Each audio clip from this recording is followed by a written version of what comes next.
Chapter 5. And they came over unto the other side of the sea, into the country of the Gadarenes.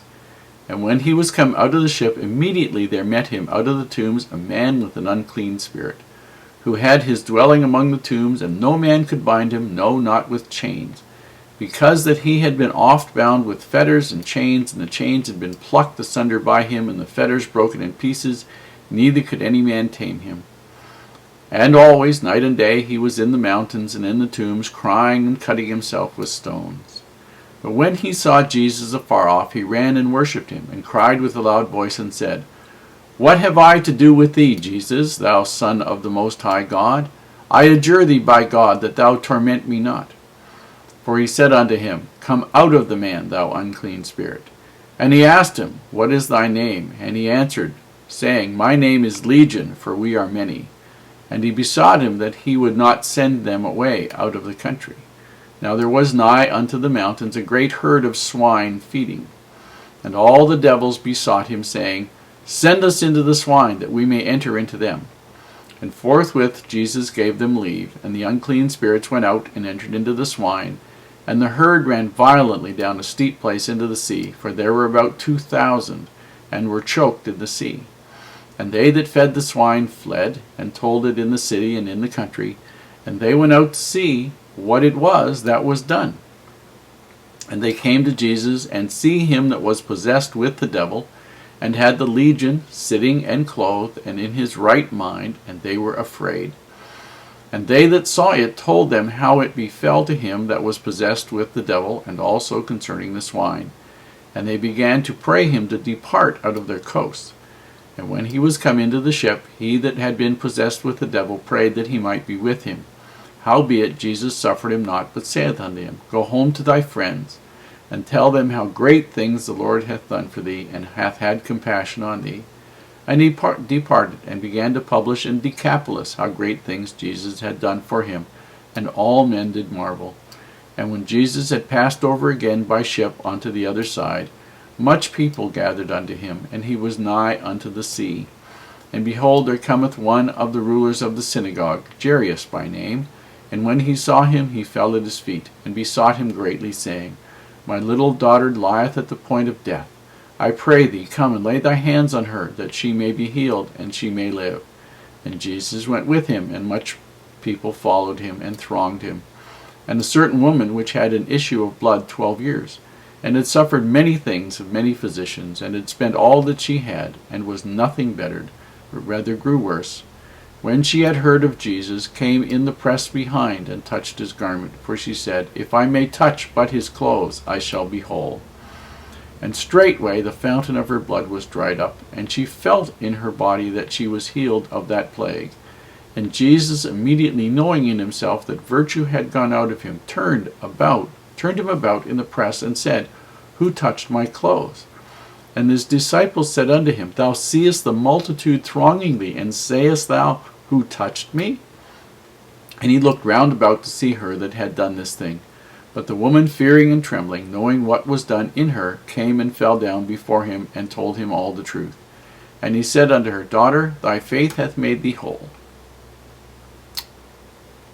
Go in peace, and be whole of thy plague. While he yet spake, there came from the ruler of the synagogue's house certain which said, Thy daughter is dead. Why troublest thou the master any further? As soon as Jesus heard the word that was spoken, he saith unto the ruler of the synagogue, Be not afraid, only believe. And he suffered no man to follow him, save Peter and James and John, the brother of James.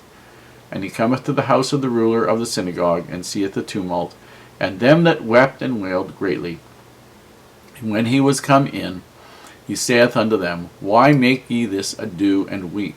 The damsel is not dead, but sleepeth. And they laughed him to scorn. But when he had put them all out, he taketh the father and the mother of the damsel, and them that were with him, and entereth in where the damsel was lying. And he took the damsel by the hand, and said unto her, Talitha cumi, which is, being interpreted, Damsel, I say unto thee, arise. And straightway the damsel arose, and walked, for she was of the age of 12 years. And they were astonished with a great astonishment. And he charged them straitly that no man should know it, and commanded that something be given her to eat. I want to deal with two stories in this chapter. There's about 7 things we could deal with, but we don't have time for all of them. The first one, which we also dealt with to some extent in Matthew, is the incident of the swine and the man who was possessed of the legion of devils. Jesus and his apostles go across the Sea of Galilee. They come into an area that is called the area of the Gadarenes. That is the area of Gadara, which is about 10 miles south of the Sea of Galilee, about 20 miles east of Nazareth, an area that's sort of isolated by itself. Jewish law, especially the law of the Pharisees, required that the Jews have absolutely nothing to do with pork, nothing to do with pigs.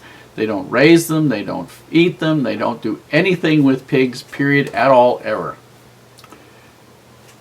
And there is a man who is living in the tombs, who is howling and night and day and scaring people away from coming in that area.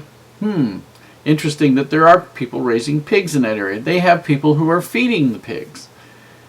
And it's very convenient to have an apparent madman who is scaring away anybody who would come. Good Jews wouldn't come there, and they could grow the pigs there and nobody would bother them. This man spirit, unclean spirit, sees the Savior from afar off, runs and worships him, recognizes him as the Christ. And this is interesting because you need to understand that there are people and there are spirits that recognize that Jesus is the Christ, but they have absolutely no intentions of worshiping him or honoring him whatsoever, even if it means hell forever for them. And that's what this unclean spirit recognized. It recognized there was the Savior, Son of God. He had no intentions of worshiping him. Savior orders this unclean spirit out. The unclean spirit would like to go into the pigs because they don't have bodies. These unclean spirits do not have bodies. They want bodies, any kind of body. So he lets them go into the pigs. The pigs rush down the side of a steep cliff into the ocean, into the Sea of Galilee probably, and drown. 2,000 of them.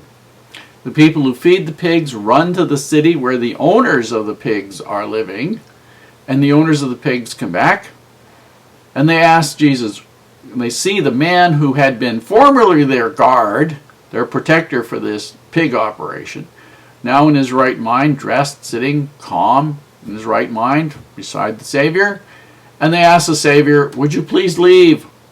You cost us too much money here. This is our pig operation. And Jews were not supposed to have pig operations. It was very profitable for them because there were Jews who would buy the pork. And there were other nationalities who would perhaps buy the pork. And they weren't supposed to be raising it. But they wanted the Savior to leave. The Savior goes and eventually winds up having a man named Jairus come to him and say, my daughter is on point of death. Would you come and help her? And you'll notice that the Savior doesn't ask questions. This is a child. The Savior goes with Jairus to save his daughter. On the way, somebody has a very interesting thing happen. He is walking and he is being pressed in by this crowd of people, and he turns and says, who touched me? And this apostles say, what do you mean? You got dozens and dozens and dozens of people all around you. What do you mean, who touched you? He had felt virtue leave. Now, if you've never experienced that, if you've never had that happen, it's a feeling of temporary small amount of emptiness. It's like somebody lets the air out of a small balloon sort of thing, feeling wherever that you were touched. And it doesn't last for very long, but it's very obvious when it happens. And he says to the woman, thy faith hath made thee whole. Just about that point in time, somebody comes from Jairus' house and says, your daughter has died, don't bother the master anymore. Jesus said, let's go on.